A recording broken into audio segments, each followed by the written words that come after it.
आज भगवान बिरसा मुंडा जी की जयंती है और आपने मुझे भाषण देने का मौका दिया। ऐसे दिन पे आपने मुझे बोलने का मौका दिया, इसके लिए मैं आप सबका बहुत आभारी हूं और दिल से धन्यवाद करना चाहता हूं। ये कोई मामूली दिन नहीं है। बिरसा मुंडा जी अंग्रेजों से लड़े और 24 साल की आयु में अंग्रेजों ने उनकी हत्या की। जो भी उन्होंने करना था वो उन्होंने 24 साल में कर डाला। लोग लंबी जिंदगी जीते हैं, 60, 70, 80 साल जीते हैं, तब भी जो इन्होंने 24 साल में कर डाला वो नहीं कर पाते हैं। आज भगवान बिरसा मुंडा जी की सोच पर आक्रमण हो रहा है। स्टेज से आपने भाषण सुने,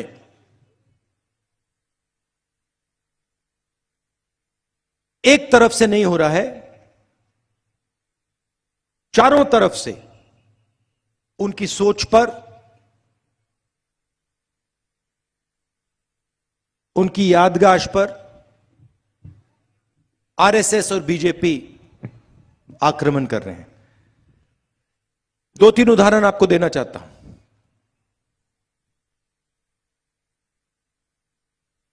जब मैंने भाषण शुरू किया, मैंने आपको आदिवासी भाई बहन कहा। कहा नहीं कहा? कहा ना। आदिवासी का मतलब क्या है? आप में से कोई बता सकता है? बताओ। नहीं, आदिवासी का मतलब क्या होता है? जो सबसे पहले था। सही बात है, जो हिंदुस्तान में सबसे पहले था। इसका मतलब है कि हिंदुस्तान का जो ओरिजिनल ओनर है, बात समझ आई? ओरिजिनल मालिक जो है वो आदिवासी है। इस शब्द का यह मतलब है। इसका मतलब अगर यह जमीन आपकी थी, मैं सिर्फ महाराष्ट्र की बात नहीं कर रहा हूं, जिसको हम भारत माता कहते हैं, यह पूरा का पूरा देश, इस देश में सबसे पहले आप आए थे। मतलब सबसे पहले आपका हक बनता है। अब देखिए ये क्या चालाकी कर रहे हैं। ये कहते हैं आप आदिवासी नहीं हो, आप सबसे पहले नहीं थे, नाम बदला है। मगर ये मामूली चीज नहीं है, ये बहुत गहरी चीज की है इन्होंने। और भगवान बिरसा मुंडा जिस चीज के लिए लड़े, उसी चीज पर वो आक्रमण कर रहे हैं।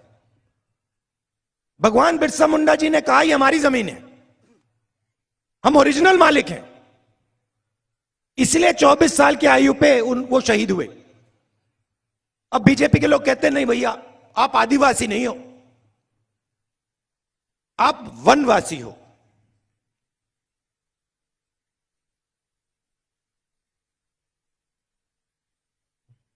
वनवासी का मतलब नहीं, आप गांव में नहीं रह सकते, आप शहरों में नहीं रह सकते, आप कॉलेज यूनिवर्सिटी में नहीं जा सकते, आप हवाई जहाज में नहीं उड़ सकते, आपको तो बस जंगल में रहना है। अभी ठहरिए, ताली मत बजाइए। अब देखिए, अगर आप हिंदुस्तान 1000 साल पहले आते, 3000 साल पहले आते, तो पूरा हिंदुस्तान जंगल था। 50 साल पहले आप हिंदुस्तान को देखते, काफी जंगल थे। और आज आप हिंदुस्तान को देखते हो, जंगल कम होता जा रहा है। सही बात, गलत बात? सही है। और आज से 20, 30, 40 साल बाद जंगल आपको दिखेगा ही नहीं, गायब हो जाएगा। तो ये आपसे ये कह रहे हैं कि आपको कोई हक नहीं मिलना चाहिए। जब जंगल गायब हो जाएगा तो वनवासी का कोई हक नहीं बचेगा। यह है इनका मतलब। ये आपसे कह रहे हैं कि यह जमीन आपकी नहीं है, और आपकी कभी नहीं रही, और कभी नहीं होगी। आप तो जंगल के हो। हम कह रहे हैं कि आप ओरिजिनल मालिक हो। यह पूरा देश आपका था, और आपसे यह देश लिया गया। तो अगर आपसे यह देश लिया गया तो आपको कुछ देना भी है। क्या देना है? आपके हक देने हैं, शिक्षा देनी है, स्वास्थ्य देना है, और देश का जो धन है उसका भाग आपको देना है।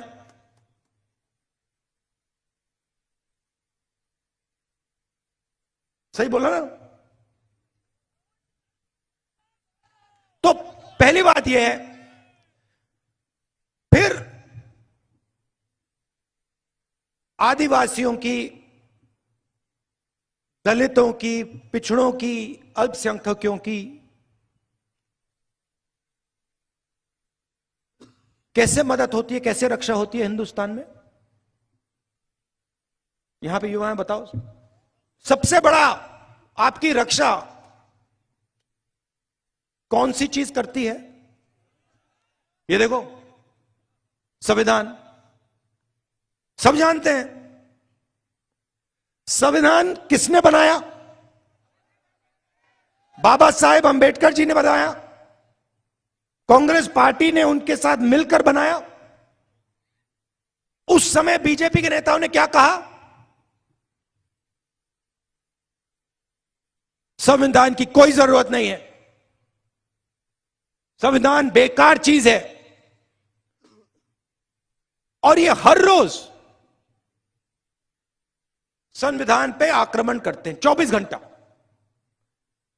क्योंकि ये इस बात को मानने को तैयार नहीं है कि इस देश में दलितों को, पिछड़ों को, आदिवासियों को, गरीबों को हक मिलना चाहिए। मानने को तैयार नहीं है। तो आपसे शिक्षा छीनेंगे, स्वास्थ्य छीनेंगे, जो पब्लिक सेक्टर होता था उसको बंद करेंगे।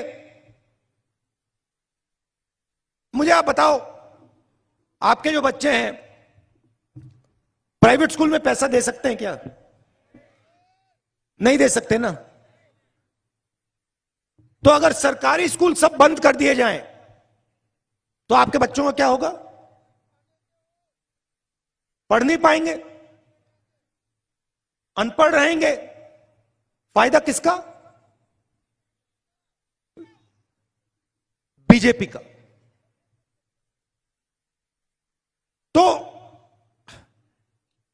तो वो शिक्षा के सिस्टम पे आक्रमण करते हैं। अच्छा, जो प्राइवेट अस्पताल होता है, किसी को दिल का दौरा पड़ता है, कैंसर हो जाता है, सबको होता है। आपके लोग उसमें जा सकते हैं क्या? नहीं जा सकते।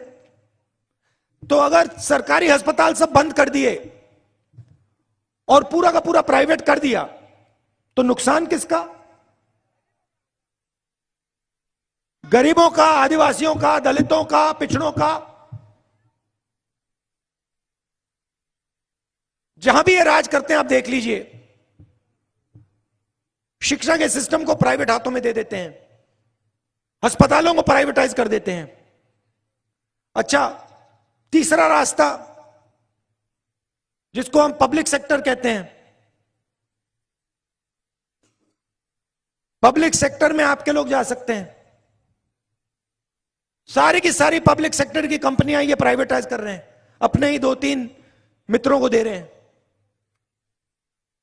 तो रोजगार का रास्ता बंद, शिक्षा का रास्ता बंद, बीमार हुए तो अस्पताल बंद, और फिर आपसे कहते हैं भैया देखो हिंदुस्तान की बात मत करो, आप लोग वनवासी हो,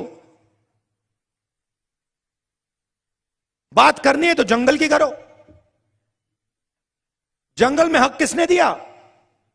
कांग्रेस पार्टी ने दिया। फॉरेस्ट राइट एक्ट और पैसा कौन लाए? कांग्रेस पार्टी लाई। और बीजेपी क्या कर रही है? आपको कहती है आप वनवासी हो, और फिर जो आपका हक बनता है वो भी छीन लेती है।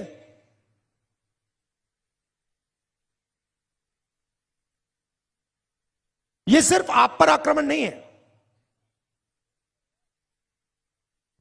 देश पर है। मगर ये जो बिरसा, ये भैया थोड़ा झंडा हिलाओ जरा, मुझे ये दिखे।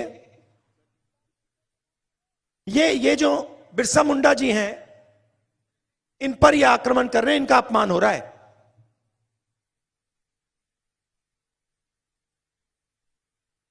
तो सबसे जरूरी बात संविधान की रक्षा, आदिवासियों को शिक्षा, उनके हक, उनकी जमीन, इससे बिना आपका काम नहीं होने वाला है। और यह लड़ाई सिर्फ कांग्रेस पार्टी लड़ती है। और मैं यह भी कह देता हूं, स्टेज से कह देता हूं, कांग्रेस पार्टी लड़ती है मगर और मजबूती से लड़नी चाहिए।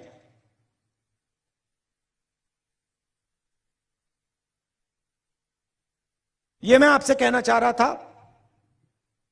आखिरी बात देखिए, बिरसा मुंडा जी, भगवान बिरसा मुंडा जी 24 साल की आयु पे शहीद हो गए। अंग्रेजों ने उन्हें जमीन देने की कोशिश की, धन देने की कोशिश की,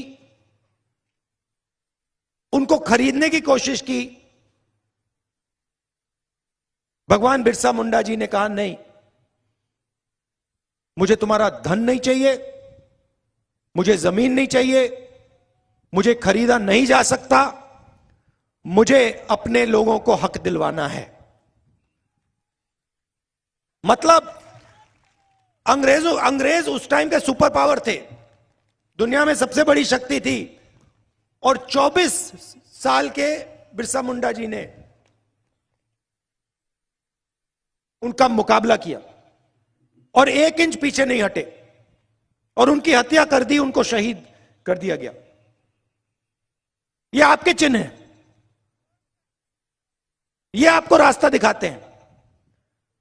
अब देखिए बीजेपी के चिन्ह को देखिए, आरएसएस के चिन्ह को देखिए। सावरकर जी 2-3 साल उनको अंडमान में बंद कर दिया, उन्होंने चिट्ठी लिखनी शुरू कर दी, हमें माफ कर दो, जो भी हमसे चाहते हो ले लो, बस मुझे जेल से निकाल दो। सावरकर जी में और भगवान बिरसा मुंडा जी में फर्क देखिए। 24 साल में ये शहीद हो गए। आदिवासियों के लिए, सिर्फ आदिवासियों के लिए, हिंदुस्तान के लिए अंग्रेजों के खिलाफ खड़े हो गए। और दूसरी तरफ सावरकर जी, जिनके वीर कहते हैं, वीर सावरकर, कोई मुझे बता रहा था कि उन्होंने अपने बारे में एक किताब लिखी, लोगों को बताया नहीं कि उन्होंने लिखी है। एक किताब लिखी, दूसरे नाम से लिखी, कि सावरकर कितने वीर हैं।